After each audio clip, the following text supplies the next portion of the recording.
여러분들 안녕하세요. 우리 6단원 같이 한번 공부해 보도록 하겠습니다. 국제사회와 국제정치라는 우리 이제 단원을 통해서 이제 한번 국제사회에 대해서 한번 배워보도록 할 거예요. 그래서 우리 첫 번째 시간으로 국제사회의 특성과 행위 주체라는 내용을 함께 배워보도록 하겠습니다.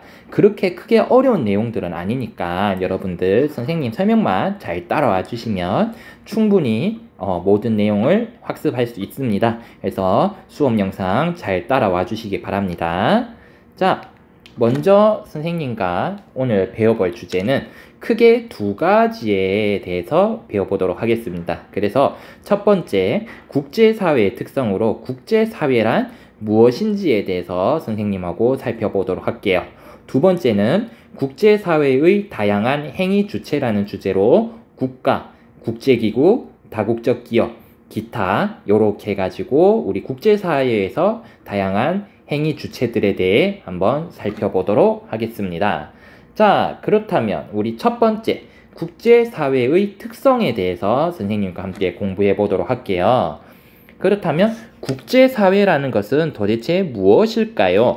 국제사회라는 것은 바로 주권을 가진 여러 나라가 교류를 하면서 서로 공존하는 사회를 우리 국제사회라고 부릅니다. 그러니까 국가들 사이에서 최근에 우리 선생님하고 많이 했었잖아요. 세계화를 통해 가지고 서로 세계의 여러 나라가 서로 교류가 긴밀하게 이루어질 수밖에 없다라고 선생님하고 공부를 했습니다.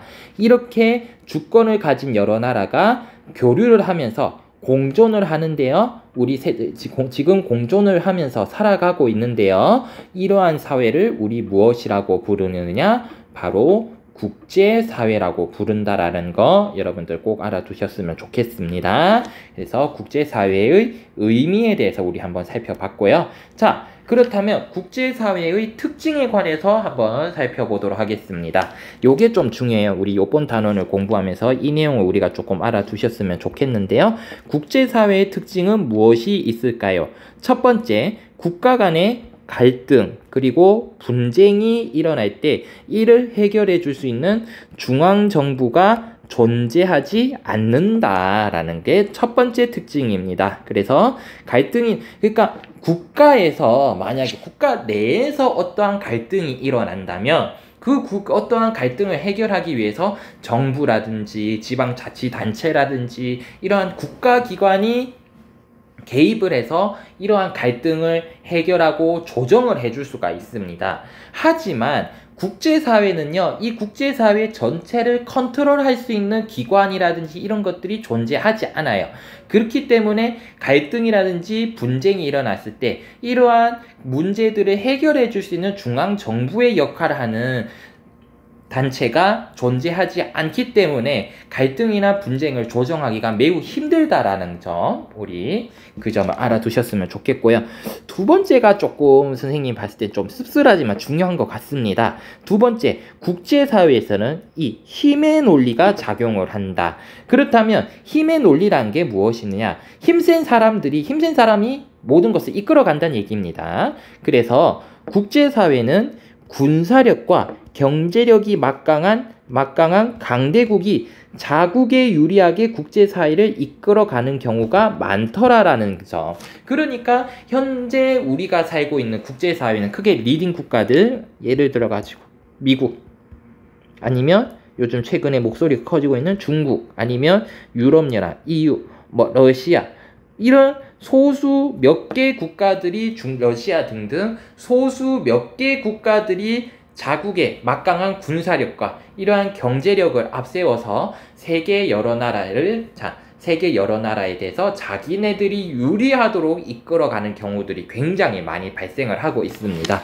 그래서 국제사회에서는 힘의 논리가 작용을 하고 있더라라는 거 꼭 알아두셨으면 좋겠습니다. 자, 넘어가도록 할게요.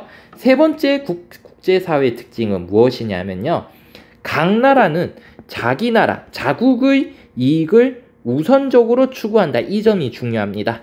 자국의 이익을 우선적으로 추구한다. 그렇기 때문에 그 과정에서 무엇이 일어날 수밖에 없다? 갈등이 일어나고 서로 대립하기도 한다는 겁니다. 그러니까 국제사회에서 우리 아까 얘기해서 힘의 논리가 작용을 하기 때문에 앞에서 힘의 논리가 작용을 해서 특정 몇 개 국가들이 자신네들의 이익을 볼 수 있는 방향, 자기네들이 유리한 방향으로 국제사회를 이끌어 간다고 했습니다. 하지만이 아니고, 그래서 이러한 국가들은 근데 서로 간에 생각하는 이익이 다르잖아요. 그럴 경우에는 자기네들 국제적인 평화라든지 이런 것보다는 우리나라의 이익을 우선시하기 때문에 그로 인해서 갈등이라든지 대립이 발생을 할 수밖에 없다라는 겁니다.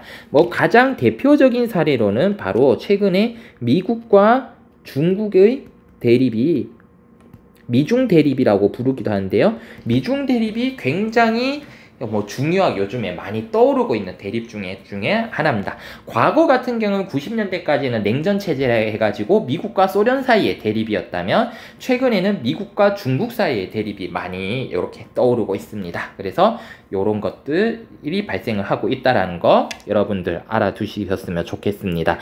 그렇다면 국제사회가 계속적으로 자기네들 이익을 위해서 갈등만 하느냐? 그렇지는 않다라는 겁니다. 4번도 좀 중요하죠.